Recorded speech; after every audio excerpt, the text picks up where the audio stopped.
하나님의 말씀을 함께 보겠습니다. 사도행전 10장 34절에서 43절의 말씀입니다.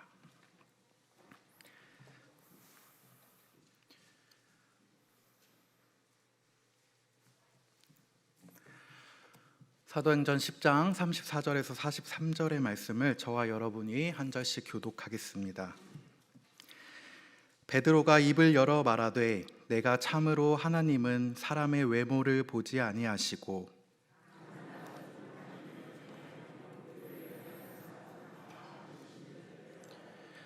만유의 주 되신 예수 그리스도로 말미암아 화평의 복음을 전하사 이스라엘 자손들에게 보내신 말씀,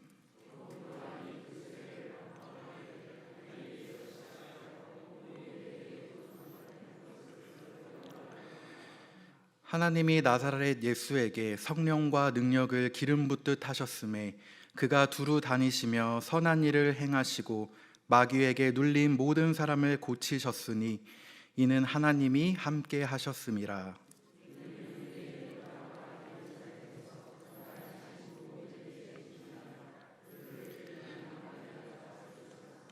하나님이 사흘 만에 다시 살리사 나타내시되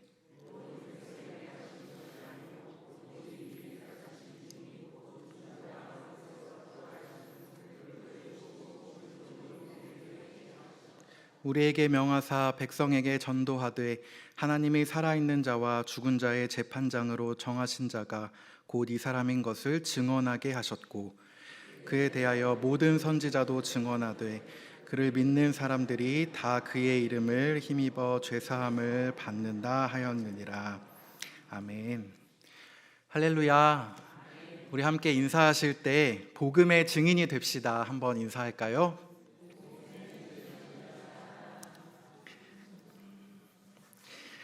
네, 여러분, 이 증인이라는 말 좀 생소할 수도 있으시겠지만 토마스 롱은 설교자를요, 특히 복음의 증언자, 즉 증인이라는 말을 사용합니다.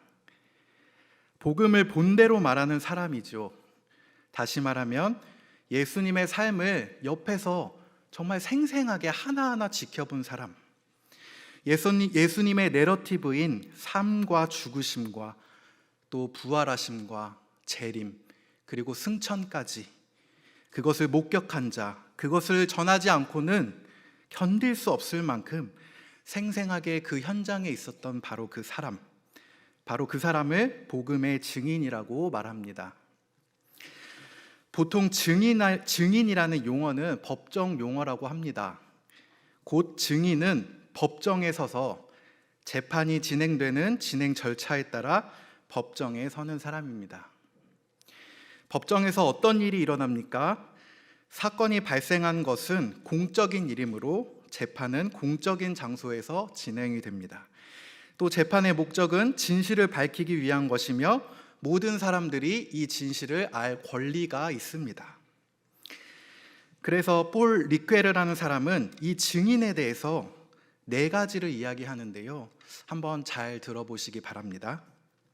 첫째, 증인은 스스로 증언하겠다고 앞으로 나서는 자원자가 아니라 오직 증언하기 위해 보내심을 받은 자이다. 둘째는 증인의 증언은 인간 경험에 의한 것이 아니라 인간의 삶에 대한 하나님의 주장에 관한 것이다. 세 번째, 증인의 목적은 모든 사람에 대한 선포이다. 증언을 하는 이유는 모든 사람들로 하여금 그것을 믿고 깨닫게 하기 위해서이다. 마지막으로 증거는 단순히 말로만 하는 것이 아니라 말과 행동을 모두 포함한다. 증인의 모든 삶이 이 증거와 결부되어 있다라고 이야기합니다. 어떠십니까? 증인이 한 이 정도는 돼야 진짜 증인이라고 할 수 있을 것 같습니다. 오늘 사도행전 20장 24절은 다음과 같이 말합니다. 내가 달려갈 길과 주 예수께 받은 사명 곧 하나님의 은혜의 복음을 증언하는 일을 마치려 하면은 나의 생명조차 조금도 귀한 것으로 여기지 아니하노라. 아멘. 여러분, 오늘 본문에 나타난 고넬료와 또 베드로, 그 두 사람은 모두 다 이런 면에 있어서 하나님의 복음만을 법정에서 드러내는 증인이자 증언자였습니다. 그 첫 번째로 고넬료와 베드로는 확신에 찬 증언자였습니다. 오늘 본문에는 나오지 않았지만 근 전달락에 여러분들이 잘 아시는 이야기죠. 가이사랴에 고넬료라 하는 사람이 있었는데 그 사람은 이달리아 부대 군대의 백부장이었고 또 경건하여 온 집안과 더불어 하나님을 경외하는 사람이었습니다. 그런 고넬료 가운데 환상이 임하죠. 바로 하나님의 사자가 임합니다. 지금 사람들을 욥바로 보내어서 얼른 베드로라 하는 시몬을 찾아내라고 명령했죠. 그리고 그 순간에 베드로 또한 환상을 며칠 내로 보게 됩니다. 베드로는 하늘이 열리며 한 그릇이 내려오는 것을 보고 그것은 큰 보자기 같았고 또 네 귀를 메어 땅에 들어져 있었습니다.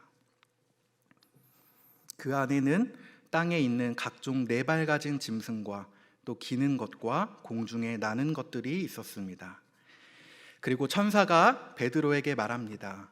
일어나서 그것들을 잡아먹어라. 그런데요, 베드로는 딱 잘라 말하죠. 주여, 그럴 수 없나이다. 왜냐하면 제가 속되고 깨끗하지 아니한 것을 내가 결코 먹지 못하리라 라고 베드로는 말합니다. 그런데요, 그런 베드로에게 하나님은 지금까지 선입견에 사로잡혀 있던 베드로에게 분명히 말씀하십니다. 바로 내가 깨끗하게 하신 것을 바로 너 베드로가 속되다 하지 말라는 말씀이었습니다. 이르되 유대인으로서 이방인과 교제하며 가까이 하는 것이 위법인 줄은 너희도 알거니와 하나님께서 내게 지시하사 아무도 속되다 하거나 깨끗하지 않다 하지 말라라고 하나님은 베드로에게 도리어 말씀하시죠. 그렇습니다. 오늘 사도행전 10장의 말씀, 이스라엘을 통한 예수 그리스도의 복음이 이제는 만방으로 퍼져나가고 그리고 이방인에게도 유대인뿐만 아니라 우리 이방인에게도 복음이 뚫리고 제시되는 그런 본문 맥락 속에 우리는 있습니다. 그런데 저는 여기서 중요한 점을 발견합니다. 34절을 보시면 베드로가 얼마나 확신에 차서 하나님을 선포하고 하나님을 증거하는지가 나타납니다. 우리 34절의 말씀을 함께 봉독하겠습니다.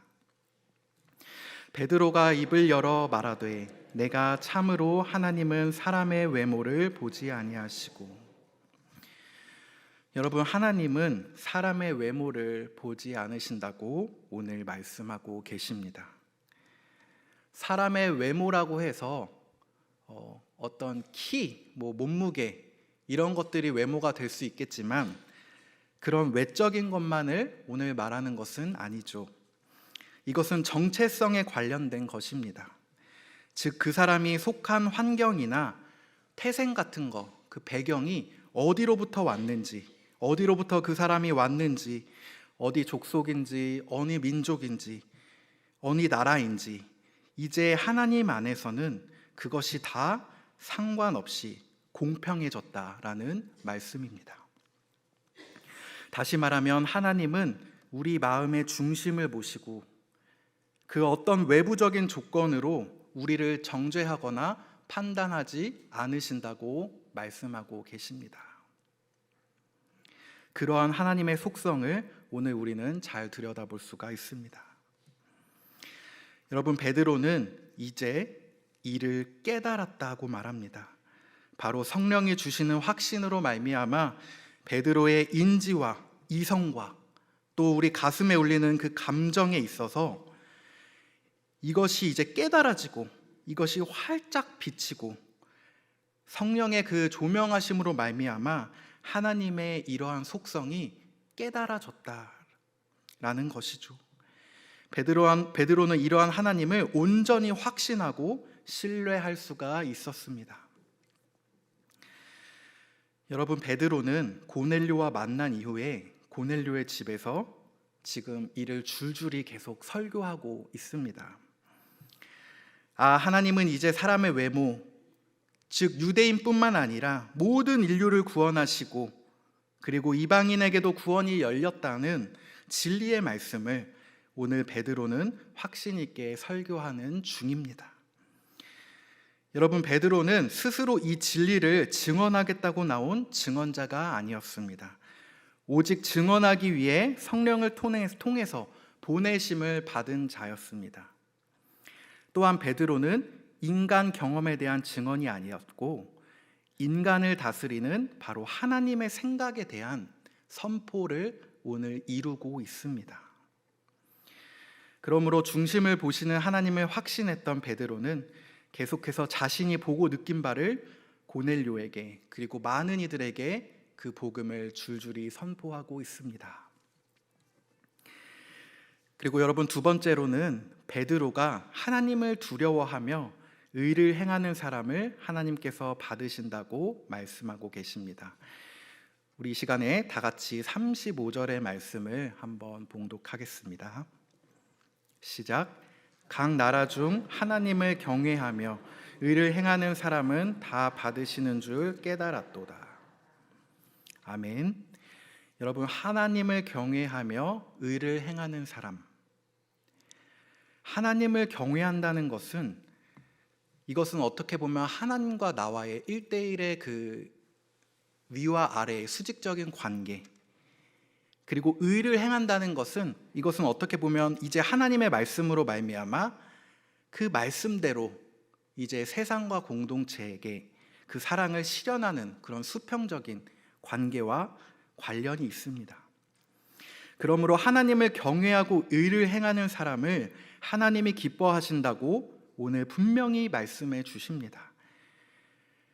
여러분, 우리는 하나님을 경외하고 계십니까? 이 경외라는 마음은 누군가에 대한 존경, 존중, 어떤 감화, 이런 등의 단어로 표현될 수가 있을 것 같은데요. 종교개혁자였던 깔뱅의 기독교 강요에도 보시면 하나님에 대한 경외와 존중에 대한 필요성이 언급되어 있습니다. 이 내용을 잠시 제가 한번 읽어보겠습니다. 하나님을 알매 있어 반드시 수반되어야 할 조건은 하나님에 대한 신뢰와 경외, 그리고 인간의 경건이다. 인간은 하나님에 대한 경외와 경건이 없는 곳에서는 하나님을 근본적으로 이해할 수 없다. 하나님을 알기 위해서는 경건이 필수적으로 요구된다. 그렇습니다. 하나님을 알고 하나님을 사랑하기 위해서 우리는 하나님에 대한 존중과 신뢰의 마음이 기본적으로 장착되어 있어야만 합니다. 이것이 없이는 신앙은 사실 반쪽짜리인 것 같습니다. 왜냐하면 우리가 정말 하나님에 대한 은혜와 그분의 삶과 죽음과 부활을 정말 곁에서 보았고 알고 있다면 하나님에 대한 경외의 마음은 매우 자연스럽게 저절로 우리 안에서 풍랑치듯이 일굽고 그리고 우리 마음 가운데 찾아오게 됨이 바로 그 이치입니다. 또한 우리는 내 마음속에 아무것도 없이 하나님을 경외하라고 하니까 경외하는 게 아니라 내 마음속에 준비가 되지 않은 채 하나님을 경외하는 게 아니라 바로 하늘에서부터 오는 그 주님의 은혜가 오늘 우리를 감쌀 때 우리의 힘을 먼저 내는 것이 아니라 바로 위로부터의 은혜를 우리가 먼저 체험할 때 그때 그 은혜에 감화되고 감동된다면 우리는 이제 하나님을 경외하며 신뢰할 수가 있는 것입니다. 그러므로 우리 성도님들, 하늘로부터의 은혜를 구하시고 하나님께 우리의 감정을 드리고 반응을 드리고 또 하나님을 경외하는 마음을 드리는 우리 성도님들 되시길 축복합니다. 우리 마지막으로 계속해서 37절부터 이제 마지막 절인 43절의 내용을 보시면요, 베드로가 계속해서 예수님의 삶을 증언하는 내용이 나타납니다. 바로 무엇을 증거하고 있습니까? 예수님의 태어나셔서 또 공생애로 사역하시고 우리를 위해 고난받으시며 다시 살아나사 다시 오실 것을 약속하신 바로 그 예수님의 총체적인 전체적인 삶, 이것을 바로 내러티브라고 하는데, 이 예수님의 내러티브, 다시 말하면 서사적인 삶의 총체를 오늘 베드로가 증거하고 있습니다. 베드로라는 이 증인은 예수님의 내러티브, 즉 예수님의 삶의 구석구석을 속속히 알았던 사람입니다. 그의 배경까지도요. 베드로가 고넬료의 집에서 과연 무슨 내용으로 어떻게 설교하게 되었을까? 성경을 전에 읽으며 참 궁금했었는데, 이제 베드로는 이 몇 구절 안에, 단 몇 구절 안에 복음의 정수를 다 녹여내며 설교하고 있습니다. 여러분, 지난 성금요일 예배에도 우리는 예수님의 발자취를 따라서 예배했듯이 그분의 내러티브를 중심으로 함께 살펴봤습니다. 제가 그 예배를 드리면서 느낀 게 하나 있습니다. 그것은 바로 예수님의 탄생, 공생애의 사역들, 그리고 죽으심과 부활하심, 재림과 승천, 이 모든 서사적인 내러티브들 중에 뭐 하나를 결코 빼놓고 예수님을 설명할 수가 없다는 사실이었습니다. 탄생이 없으면 공생애도 없었고요, 고난이 없으면 부활도 없었습니다. 이 모든 단계에서 예수님의 총체적인 은혜와 그 복음의 정수를 발견해낼 수 있었습니다. 우리 성도님들, 예수님의 내러티브의 복음의 삶, 그리고 그분이 보여주신 그 사랑의 은혜를 오늘 듬뿍 마음에 품으셔서 가득히 받으시길 주님의 이름으로 축복드립니다.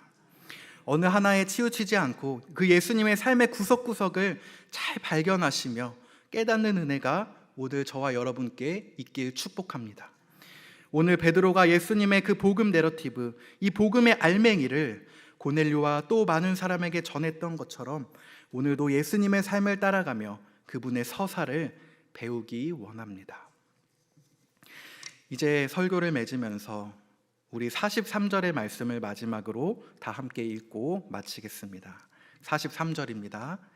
그에 대하여 모든 선지자도 증언하되 그를 믿는 사람들이 다 그의 이름을 힘입어 죄사함을 받는다 하였느니라. 아멘.